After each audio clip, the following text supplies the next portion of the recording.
The chandelier glowed like a frozen sun, but all he noticed was the crumpled $1 bill in his pocket. It was past 8 when Richard Hale, Billionaire CEO of Hale Industries, walked into the Skyline Room, a restaurant where the windows reached higher than most people's dreams. Every sound was polished, the whisper of silk napkins, the faint click of silver forks, the murmur of money behaving well. He sat at his usual corner table, the one reserved for people who never had to ask for anything twice. Tonight he was not here to eat. He was here to test a theory. People, he told himself, only act kind when they need something. Strip away reward and kindness fades. That was what his father used to say. A man who believed empathy was weakness dressed as virtue. Richard carried that voice inside him like an inheritance he had never questioned. The waitress appeared with quiet grace. Her name tag read Naomi. Her uniform was clean but faded, pressed along perfect lines. The shoes on her feet looked tired, but her posture was proud. She poured his water and asked, "Would you like to start with an appetizer?" Her tone was steady, neutral, like someone who had learned how to stand tall in front of every kind of customer. He ordered the chef's special and watched her walk away. Her movements were efficient, almost musical. He wondered if she was one of those people who smiled no matter what the world handed them. When the meal arrived, he ate without interest. Each bite felt like a ritual for a god he no longer believed in. What interested him was her reaction, how she responded to the small moments of courtesy he performed, the fake politeness, the feigned warmth, the quiet trap. He asked where she was from. She smiled. "Here," she said. He asked if she liked her job. "It's honest work," she answered. Each reply disarmed him, simple and firm, not defensive, not desperate. When the check came, he signed his name with his father's old gold pen, the same pen that had signed contracts to close factories, to cut jobs, to donate to charities. Power, he thought, was in the gesture. A signature could feed or destroy. Then he reached into his wallet and chose the most ordinary bill he could find, a single $1. He folded it once, then crushed it between his fingers until it looked like a mistake. He placed it under the receipt, his test disguised as indifference. He watched her approach, calm as ever. She lifted the folder, opened it, and froze for half a second. That was all he needed. He searched her face for disappointment, for bitterness, for anything that proved his point. But Naomi didn't frown. She didn't sigh. She smoothed the crumpled $1 gently, straightened it on the counter, and said, "Thank you for dining with us, sir." Her voice didn't shake. Her eyes didn't accuse. She tucked the bill neatly into her apron pocket, as if it had value beyond numbers. Richard felt an unexpected pull in his chest. He wasn't sure if it was guilt or confusion. He had prepared himself for anger, even for tears, but not for calm dignity. Her silence filled the space heavier than any outburst could. When she turned away, he saw her help another customer, a young couple with a child who had spilled water. Naomi knelt to clean the table, smiling at the boy, her tone patient, kind. That same patience that made his little experiment look small and childish. He stared down at his empty glass. The city lights below shimmered like restless coins. For the first time in years, Richard felt as though someone had seen through him, not to his wealth, but to the hollowness behind it. He could have left it there. He could have walked out and forgotten her name before the elevator reached the lobby. But he didn't. He wanted to understand why her composure unsettled him. Why a single act of quiet grace felt like a mirror showing something he didn't want to see. When his driver asked where to next, Richard hesitated. Then he said, "Find out where that waitress lives." The driver looked confused but nodded. Outside, the night pressed against the glass towers, and the city hummed beneath him. Richard Hale leaned back in his seat, the gold pen heavy in his pocket, the test unfinished in his mind. The waitress's silent composure had done what outrage never could. It had made him curious. And that curiosity, sharp and cold as his father's lessons, was about to lead him somewhere he had never intended to go. The morning light found Naomi before the alarm did. It slipped through the thin curtains of her small apartment, brushing against a wall covered with sticky notes, reminders of medicine times, rent dates, and a single phrase written in blue ink: "Keep steady." Naomi moved quietly so she wouldn't wake her mother in the next room. The air smelled faintly of menthol rub and boiled tea. She paused at the doorway, watching her mother sleep under a thin blanket, oxygen tube resting like a fragile thread across her face. The old radio whispered a gospel song, soft and cracked. For a moment, Naomi stood still. She listened, then straightened her back as if drawing strength from the simple act of not collapsing. Her uniform hung on the chair. White shirt, black vest, name tag pinned perfectly straight. The fabric had lost its shine, but not her care. She ironed it every night, pressing out wrinkles that life kept putting in. Her shoes were the same pair she had worn since nursing school, scuffed at the toes, thin at the soles, still polished before every shift. They were signs of use, not surrender. By 7, she was out the door, walking fast to catch the bus that always came 5 minutes early when she was 2 minutes late. The city was just waking, trucks humming, steam rising from drains. She held her bag close and watched people hurry by, some in suits, some in exhaustion. At the diner stop, she switched buses and looked at the skyline. The towers glittered like promises no one meant to keep. Somewhere up there was the restaurant where the rich came to feel important, and where she came to keep the lights on. Inside the staff room, Naomi greeted her coworkers with the same calm voice she used for everyone. "Morning." She tied her apron, slipped her small notebook into her pocket, and checked her reflection once. Her face showed no complaint. The shift began. Tables filled with polished shoes and loud laughter. Orders came in waves: steak rare, fish medium, coffee black. Naomi moved between them like a metronome, steady and sure. When customers snapped fingers, she responded with patience. When someone mispronounced her name, she smiled and corrected them softly. She had learned that peace, not pride, was her armor. At noon, she called home during her break. "How are you feeling, Mama?" she asked. Her mother's voice was thin but cheerful. "Better when I know you're eating." Naomi lied, as she often did. "I am." Then the bell rang for service again. The manager waved, pointing her toward the corner table. The Billionaire's table. She didn't know his name, only the weight of his watch and the sharpness in his questions the night before. But she remembered his eyes, curious in a way that felt like measuring. She had sensed he was testing something she didn't agree to take. After he left, she found the folded receipt. The tip was a single wrinkled dollar. For a moment, she stared at it. Around her, glasses clinked, laughter rose, and the scent of roasted meat filled the air. The dollar looked smaller than it was, but heavier than paper should be. She smoothed it gently with her thumb, pressing out the creases. Then she folded it in half, the same way she folded laundry, with care and precision. A young waiter saw it and frowned. "That's insulting," he whispered. Naomi shook her head. "No," she said quietly, slipping it into her apron pocket. "Some people are hungrier than they know." Her tone wasn't bitter. It was calm, like a truth she had learned to live with. Then she moved to the next table, tray balanced, shoulders straight, shoes silent on the polished floor. The restaurant gleamed around her, but she carried her own kind of light, small, steady, unbought. The gold pen gleamed on his desk like a weapon that had forgotten its shape. Richard Hale stared at it, the way some men stared at mirrors. The pen had been his father's, engraved with the family name, heavy enough to remind a hand not to tremble. It had signed contracts that lifted companies and destroyed lives, the same tool for both generosity and ruin. His father once said, "A man's worth is measured by how much control he can buy." Richard had believed him. For years, that belief built his empire and hollowed him out. The morning after the restaurant incident, he sat in his penthouse office above the clouds. The walls were glass, the floor dark stone, everything clean enough to reflect a face.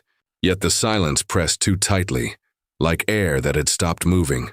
He replayed the image of Naomi, the waitress, in his mind. The calm way she folded the dollar bill, her quiet refusal to react. He had expected outrage, or at least a look of hurt. Instead, she had shown neither. Her silence unsettled him because it exposed something he couldn't name. He turned the pen in his hand. Its gold casing caught the light, a perfect circle of reflection. It reminded him of his father's office, of being 12 years old, standing at attention while his father lectured him on the art of winning. "Never apologize," the man had said. "Kindness is camouflage for weakness." That sentence had followed him into adulthood, into every boardroom and every deal. When Richard signed his first billion-dollar merger, he used the same pen. When he approved layoffs that cost hundreds their jobs, he used it again. Even his donations to charity, always photographed, always strategic, had been signed with that pen. Power, he thought, was not in the ink but in the hand that chose where it landed. But Naomi's composure had shaken that certainty. It felt like she had looked through his performance and seen nothing worth fearing. He opened his laptop and scrolled through headlines about himself. Visionary leader, philanthropist of the year, titan of industry. Words written by people who wanted something. He read them without feeling. They were armor now, not truth. For years, Richard had measured life in transactions. Every gesture, every handshake, every smile carried a price. Yet Naomi's grace at the table had no price. It wasn't negotiation. It was something outside his world entirely. He thought of calling his PR advisor, of turning the story into a public lesson about humility. But that would mean she had won something, even if he didn't understand what. He rose and walked to the window. Below, the city stretched in glittering order. Cars moved like veins through a metallic body. He imagined how many of those lights depended on him. The jobs, the payrolls, the investors. His empire was a living organism, and he was its heart. Still, it felt cold. The gold pen rested on the glass table, pointed toward him. He reached for it again, turning it between his fingers. The metal was smooth, unfeeling. He remembered his father's final days, still lecturing from a hospital bed, still proud that his son had learned to dominate instead of feel. Richard had promised then that he would never let compassion cloud his logic, but Naomi's quiet strength had done what years of competition never did. It made him curious about weakness. He set the pen down with care, aligning it perfectly beside the day's contracts. The motion felt like discipline, like closing a vault inside himself. "Kindness is a mask," he muttered, hearing his father's voice and his own at once. "And every mask can be removed." He pressed the intercom. "Get me the name of that waitress from the Skyline room," he said. The assistant hesitated. "Sir?" "Find her," he replied, tone flat, almost bored. "I want to see what's behind that smile."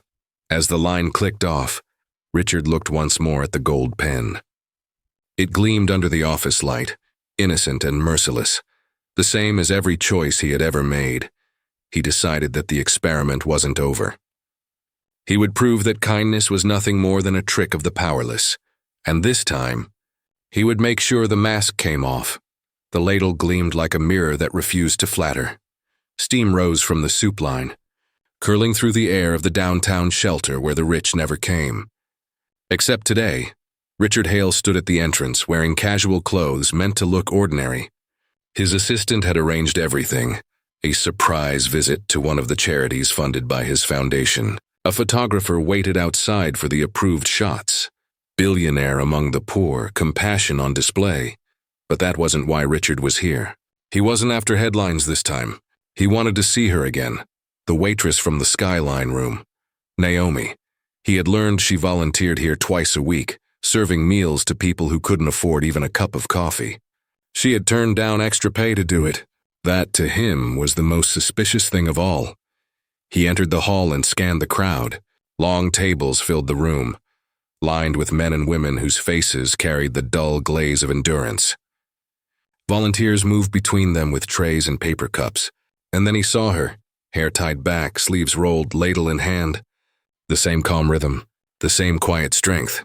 Naomi looked up and met his eyes for the briefest second. Recognition flashed there, quick, sharp, but she said nothing. She turned back to the soup pot and asked the next person in line, "Would you like bread with that?" Richard stepped closer, unsure if he was the hunter or the one being studied. "Mr. Hale," said a shelter director rushing over. "What an honor." "We didn't expect you," he smiled, controlled and polite. "Just wanted to see where the support goes," he said. The director introduced him to the staff. Naomi nodded once when her name was mentioned, her face unreadable. He caught the faint scent of soap and steam as he approached. "May I help?" he asked, watching her fill another bowl. She didn't look up. "You can try," she said softly. He picked up a ladle, awkward in his hand. The metal handle was warm. The soup, a simple mix of beans and broth, smelled humble and honest. He poured it into a bowl, half spilling it, and passed it to the next person. The line moved slowly, like time itself was testing him. He spoke after a while. "Do you remember me?" Naomi's ladle paused mid-air. She smiled slightly, not kindly but not cruelly either. "Of course," she said. "But I figured you'd forgotten." "I wanted to make things right," he said, "by showing up here." She asked, eyes still on the soup. He hesitated. "By understanding." Naomi set her ladle down and faced him fully. "You came to test me once. What are you testing now?" Her tone was steady, but the air tightened between them. The chatter of the room seemed to fade. Richard reached into his pocket and pulled out a small white envelope. Inside was a check, large enough to fund the shelter for years. "For your work," he said. "No publicity. No strings." Naomi looked at the envelope, then at him. The silence that followed was heavier than rejection. Finally, she shook her head. "We don't need money that comes with a lesson," she said quietly. He blinked. "I'm not—" "You are," she interrupted. "Every gesture has a message. And yours says you still think kindness is something you can measure." Her words landed without anger, but they left a mark deeper than insult. She picked up her ladle again and returned to serving the line. Richard stood there for a moment, the envelope still in his hand, as if he had forgotten what money was for. Outside, the photographer called his name, waiting for the perfect picture. Inside, Naomi kept ladling soup, her movements smooth, her face calm. The ladle caught the light once more, simple, stainless, unbought, and kept shining. The headline lied before anyone even read it. "Billionaire CEO spotted serving the homeless, a lesson in humility." Across glossy news sites and morning shows, the story spread like perfume spilled on marble, sweet, shallow, and impossible to clean up. Photos showed Richard Hale ladling soup at the downtown shelter, smiling faintly, sleeves rolled, gold watch catching the light. No one saw the envelope still tucked in his coat pocket, or the woman who refused to take it. The image did the work. The world filled in the rest. TV hosts praised him as a man, reconnecting with his roots. Commentators spoke of leadership through service. Business papers called it the human side of capitalism. His PR team didn't have to lift a finger. The lie sold itself. Richard watched the coverage from his office, screens flickering like rows of confession booths. His assistant entered with a grin. "You're trending again, sir. #3 worldwide. Donations to the foundation are up 30%. He nodded slowly. "And the shelter?" "They're flooded with reporters," she said. "Everyone wants the Waitress's story." He turned off the sound, but the screen stayed lit. On it, an image froze. Naomi, half visible behind the soup line, face calm, eyes distant. She hadn't spoken publicly, but already, words were being put in her mouth. She was rude to him, one anchor declared. She rejected his kindness, another said. A modern parable about gratitude, a columnist wrote. Every sentence built her into something she wasn't, an ungrateful nobody. The villain in a morality play she never agreed to join. The truth had been rewritten faster than anyone could stop it. At the shelter, cameras crowded the sidewalk. Volunteers struggled to get through. Naomi stayed inside, packing food trays quietly while questions shouted through the open door. Why did you reject his donation? Do you regret it now that he's inspired others? Are you sorry for embarrassing him? She didn't answer. She tied her apron, kept her focus on the task. But even the regular guests, the ones who came for warmth more than food, began to whisper. By evening, she knew she couldn't stay. The director took her aside. They won't stop coming, he said gently. You might need to take a break, she nodded. I understand. When she left through the back exit, she carried only her bag and a quiet sadness that couldn't be filmed. Outside, a drizzle had begun. The city lights blurred like watercolor behind the mist. Across town, Richard sat in a board meeting that had turned into a celebration. Investors praised his public image. A journalist's profile was being prepared. Your humility has humanized the brand, one executive said, smiling like a salesman in a mirror. Richard said nothing. He kept his hands folded on the table. In his mind, the applause sounded distant, as if happening in another room. That night, he found himself walking through the city, coat collar turned up against the wind. He passed digital billboards flashing his face beside the word, hope. He wondered how hope could feel so empty. He ended up near the shelter without meaning to. The street was quiet now. The press had moved on to the next story. He peered through the glass doors. Naomi's station was empty. The ladle hung on its hook, clean and still. He took out his phone and searched her name. Dozens of articles appeared, each less accurate than the last. One headline called her the waitress who spat on kindness. Another, the girl who said no to a billionaire. Each lie added a layer of distance between them, a wall made of words. He closed the phone. The gold pen in his pocket felt heavier than before. For years it had written his version of truth. Now others were writing theirs, and he could not control the ink. Somewhere in the city, Naomi had vanished from sight. No statements, no interviews, no trace. Richard should have felt triumphant. The world now praised him for the same act she had quietly rejected. But standing outside the empty shelter, he felt something colder than defeat. A victory without meaning. Applause that rang hollow in his chest. The city hummed around him, indifferent. In a window's reflection, he caught his own image. The face of a man celebrated for compassion. And yet utterly alone, the headline still burned in his mind. A lesson in humility. For the first time, he understood that the lesson wasn't hers. It was his. The city looked different when he wasn't above it. Richard Hale drove himself that night. No chauffeur, no tinted car, no press schedule. Just the steady hum of an engine and a direction he hadn't chosen on any map. He followed the address scribbled from an online record. The shelter's neighborhood. A part of the city he had only ever seen through quarterly reports labeled low opportunity zones. The streets narrowed as he went. Neon signs gave way to flickering bulbs. Grocery stores became boarded-up corners. The sidewalks bore quiet stories in every pair of shoes that passed. For the first time in years, Richard wasn't looked at as a figure of power. He was simply another man, driving through someone else's world. He parked beside a cracked curb, under a flickering streetlight. It sputtered weakly above a mural on the wall, a painting of clasped hands rising from dark soil toward a sunrise. The words beneath it read, "Faith restores." He stared at it for a long moment. The paint was chipped, but the message was not. Inside his chest, something shifted. A discomfort, deep and unfamiliar. He stepped out of the car. A cold breeze carried the smell of rain and cooking oil. Down the block, he heard laughter, light, unpolished, alive. He followed it and found a small church hall glowing with warm light. A banner read, "Community Food Drive. Volunteers welcome." He hesitated at the door. The sounds inside, children talking, dishes clattering, a piano playing softly, felt foreign, almost sacred. He stood in the doorway, watching the rhythm of ordinary grace, and then he saw her. Naomi was stacking canned goods at the far table, speaking quietly with a woman beside her. She wore simple clothes, her hair tied back, the same calm in her movements as always. When she turned and caught sight of him, her expression didn't change.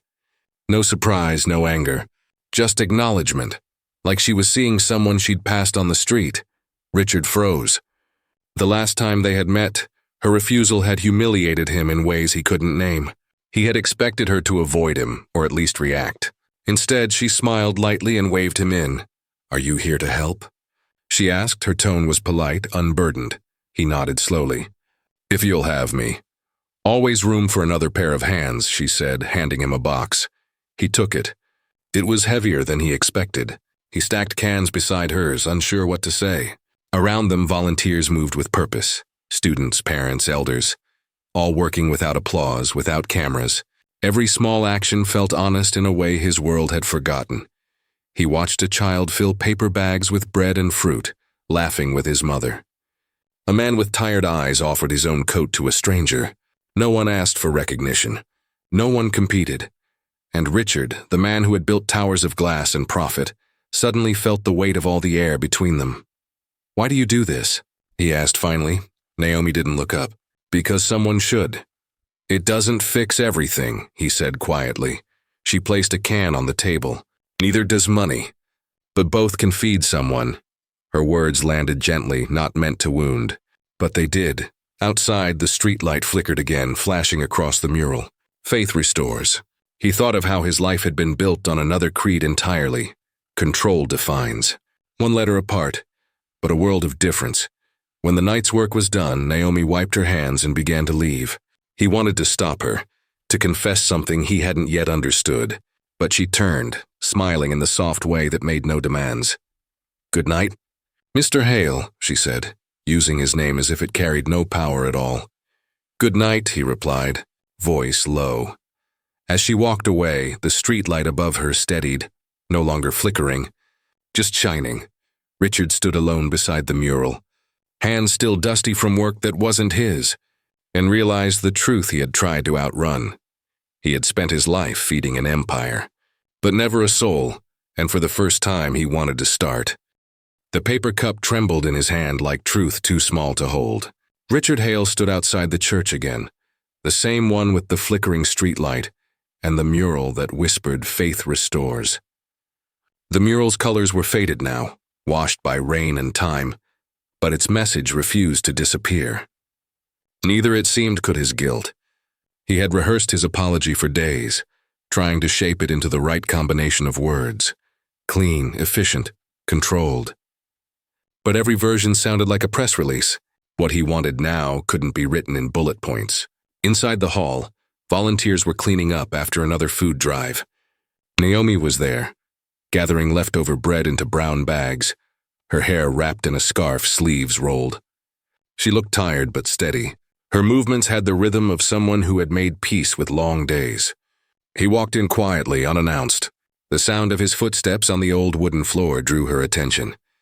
She looked up, surprised but calm, as if expecting him all along.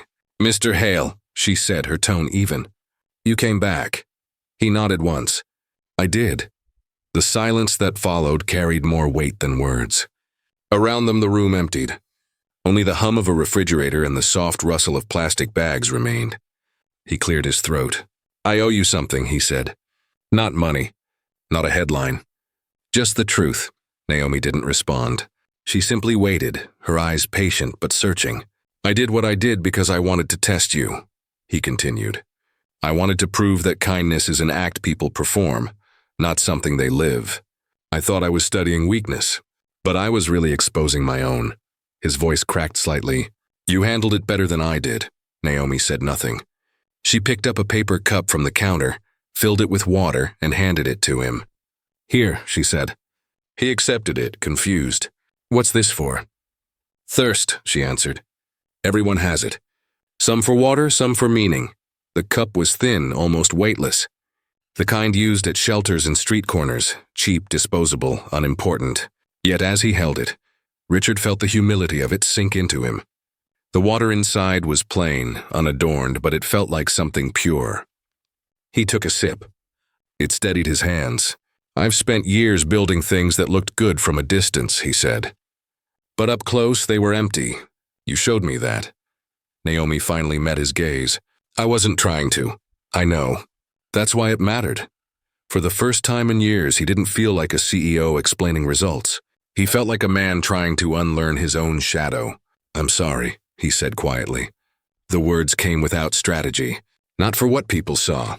For what you had to carry because of me." Naomi studied him. Her expression softened, not out of pity, but understanding. She set down the empty ladle she had been holding, wiped her hands, and stood still. "I forgive you," she said. He exhaled, almost disbelieving, but she wasn't finished. "You wanted to measure me," she added softly. "I hope one day you measure yourself."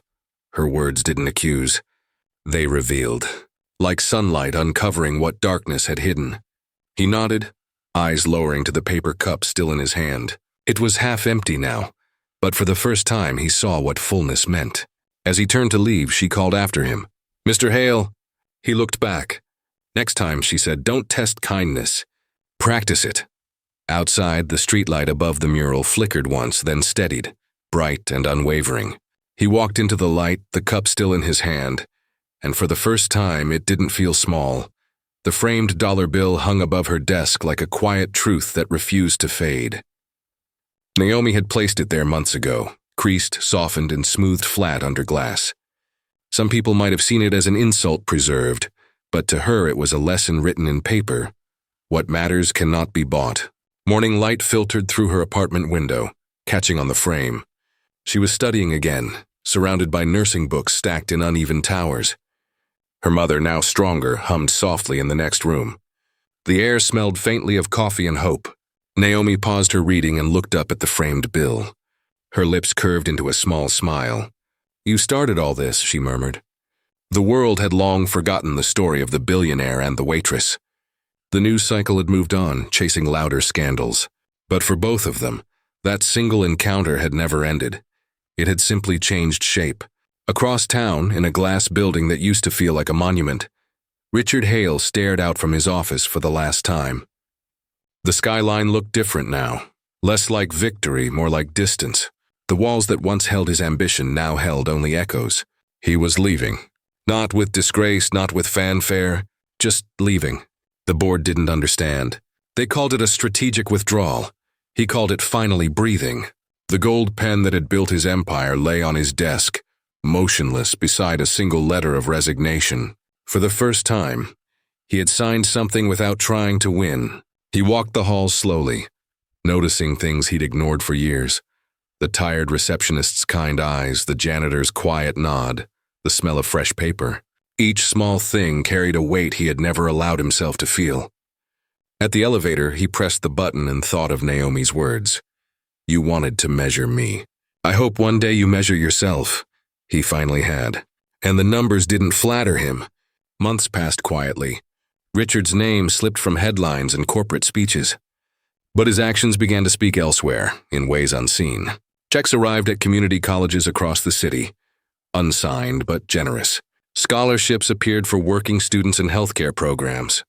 The letters that came with them carried no name, only a simple phrase typed at the bottom. "Faith restores." Naomi received one too. It covered her tuition for her final year of nursing school. When she saw the phrase, her breath caught. She didn't need to know who sent it. Some truths don't need confirmation. On the day of her graduation, the church bells rang faintly in the distance. Naomi wore her white uniform proudly, standing among a crowd of new nurses.